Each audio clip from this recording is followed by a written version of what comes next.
지금까지 시장을 쭉 정리를 해봤으니까 이것을 포트폴리오 전략 세우는데 녹여내야 되겠죠. 그렇다면 오늘은 메리츠증권의 이익원 지점장 포트폴리오 알아보면서 또 내 포트는 어떤지 조금 비교해보는 또 전략의 수정을 갖는 시간 만들어 보도록 하겠습니다. 지점장님 안녕하세요. 네, 안녕하세요. 예, 시장 분위기 어떻게 읽고 계세요? 네, 의미 있는 신고가들이 눈에 띄고 있습니다. 그리고 비트코인이 대표적인데요.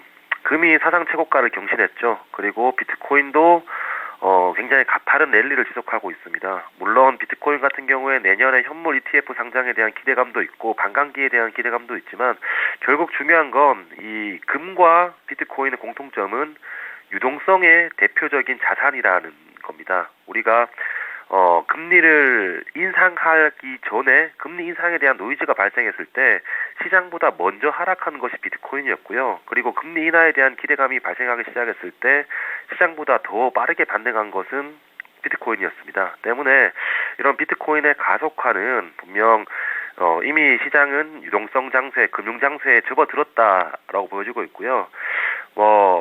저한테 이제 내년 시장에 대해서 많이들 질문하시는데 그럼 경기가 굉장히 안 좋은 것 아닌가? 금리를 올렸던 후유증이 경기 침체에 이어지는 것이 아닌가라고들 많이 걱정하시는데 이 경기 침체가 시스템 리스크에 의한 시장 붕괴로 이어지지 않는 이상 어느 정도 경기의 슬로우 다운은 연착륙은 오히려 금리 인하에 대한 기대감을 불러일으키고 또한 최근에 기대가 발생되고 있는 부분이 보험적인 금리 인하에 대해서 기대하고 있죠.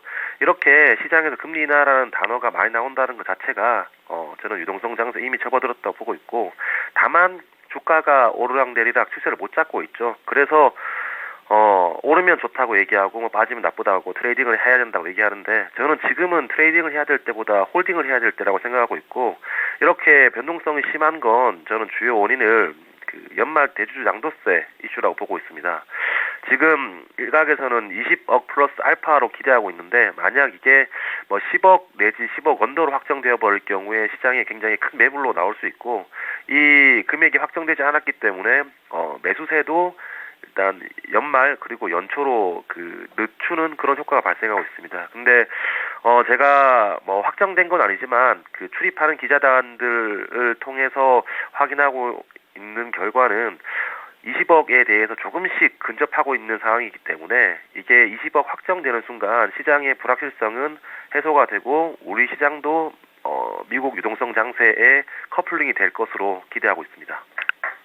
그러면은 시장 조금 더 나아질 만한 가능성 열어두고 계시는데 전략에 있어서의 변화 있으신가요? 그대로 주식 비중 보유하고 있습니다. 네, 주식 85%, 현금 비중 15%. 그러면 종목의 변화도 없으신 거고요. 네. 예, 그럼 보유 종목군 흐름 어떤지 점검해 보겠습니다. 현재 포트폴리오 보시죠. 네, SKC 20% 있습니다. 그리고 메리츠 금융지주도 20% 비중이고요. SK 하이닉스가 30% 비중으로 가장 높습니다. 오스코텍도 15%, 한 차례 줄이기는 했는데 나머지 물량을 그대로 가져가고 있는 상황입니다. 먼저 SK 하이닉스부터 보겠습니다. 어제 들고 계셨던 분들은 약간은 조금 걱정을 하셨을 거예요. 오후장에 변동성이 좀 커지는 음봉이 나타났고 그리고 오늘장 일정 부분의 반등 흐름 보여주고 있습니다. 이번 주 출렁거림이 좀 큰데 원인 어떻게 보고 계신가요? 엊그제 신고가를 경신하고 음봉이 나왔죠. 이는 반도체 업황에 대한 노이즈보다는 아무래도 시장 대비해서 많이 올랐기 때문에 그리고 이제 하이닉스와 삼성전자가 신고가를 뚫고 가려면 시장이 대세 상승으로 접어들어야 됩니다. 그에 대한 시장에 대한 부담으로 보고 있고요. 전혀 펀더멘탈에 대한 변화는 없다고 보고 있습니다. 그리고 엊그제 미국에서 마이크론을 비롯해서 필라델피아 반도체 지수의 하락 그리고 엔비디아 같은 경우에는 주요 주주의 매도로 인한 하락이 국내 시장에 영향을 줬다고 생각하고 있고요. 또 어제 장마치고 확인을 해본 결과 일부 반도체 펀드에 이 교체가 있었습니다. 그래서 저는 펀더멘탈적인 요인보다는 수급적인 요인으로 보고 있고요. 다른 종목들 대비해서 하이닉스가 고점 대비해서 5% 빠진다고 언제든지 빠질 수 있고 이 빠진다고 해서 변화가 있을 거라고 보고 있지는 않고요.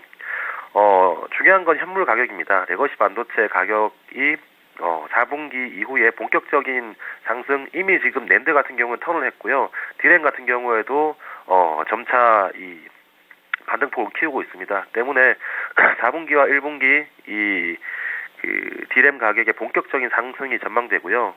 이 반도체를 제가 매 사이클마다 잘 말씀을 드려서 반도체 사이클엔 매번 수익을 냈었는데, 반도체의 레거시 제품이 가격이 오를 때 항상 들어맞는 말이 있습니다. 현물 가격이 오를 때 반도체 지수는 백전백승이다라는 말이 있습니다. 지금 가격이 제대로 돌지도 않았는데 먼저 픽아웃 우려를 하는 건 저는 조금 주가가 올랐기 때문에 차트만 보고 부담스럽게 생각하는 거 아닌가라고 생각하고 있고, 여기에 온디바이스가 확대될 경우에 바로 디램 가격에 영향을 주지 않겠지만 밸류에이션상 좀 프리미엄을 줄 수 있는 부분이기 때문에 굉장히 계속 긍정적으로 보고 있습니다.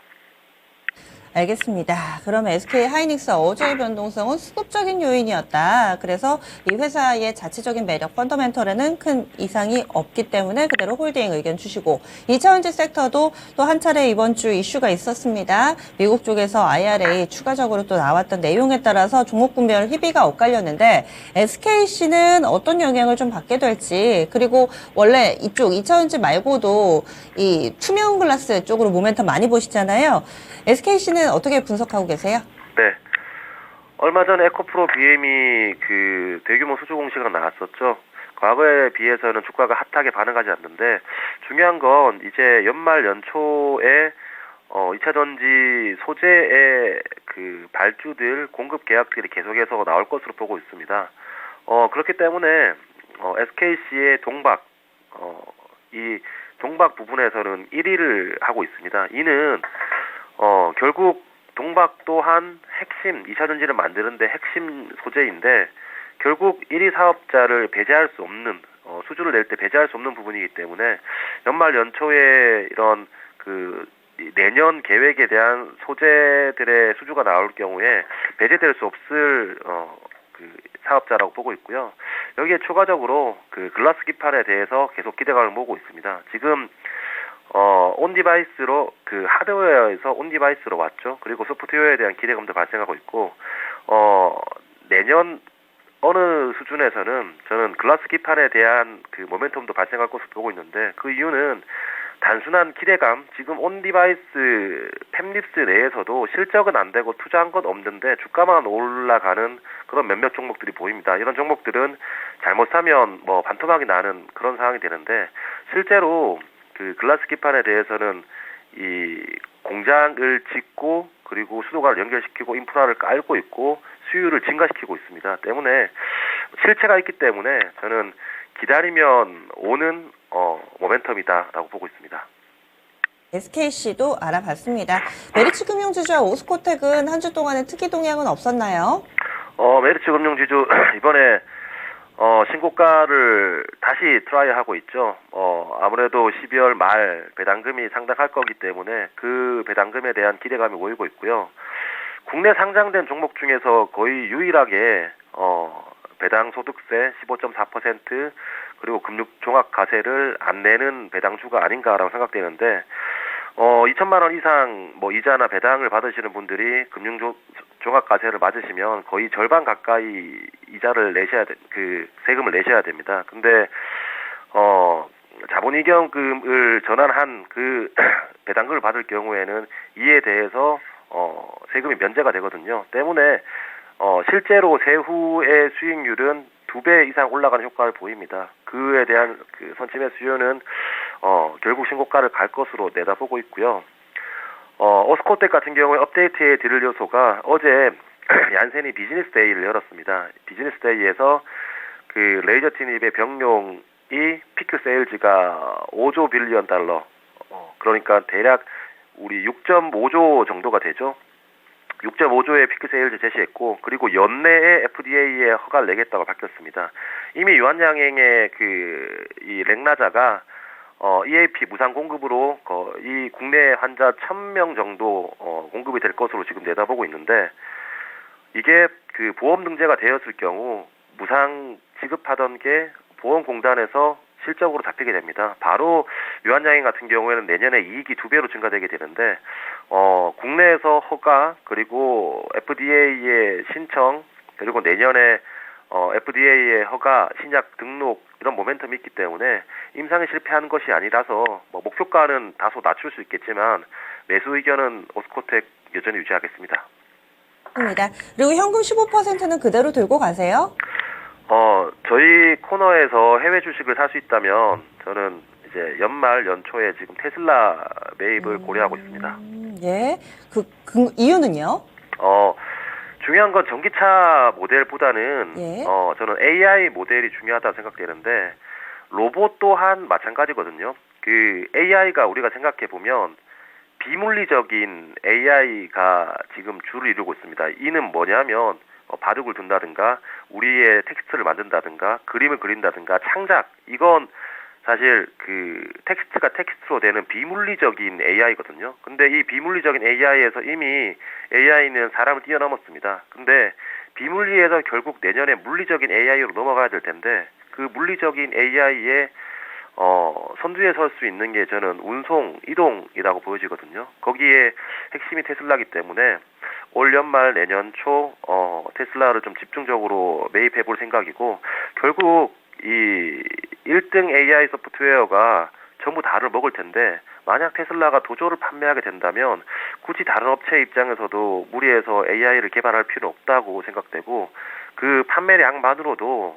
저는 테슬라의 모멘텀, 이익을 올리는 요소가 될 것으로 보고 있습니다.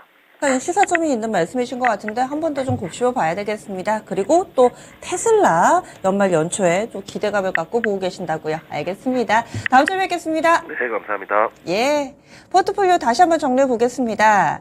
종목 자주 안 바꿉니다. 뚝심 있게 그대로 들고 가고 있고요. 또 본래 투자했던 이유가 그대로 살아있기 때문에 종목 유지합니다. SK 하이닉스 30% 그대로, SKC, 메리츠 금융지주 각각 20%, 그리고 오스코텍 15% 있습니다.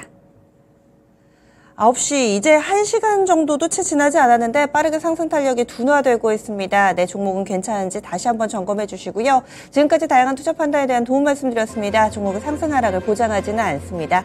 함께해 주신 여러분 고맙습니다.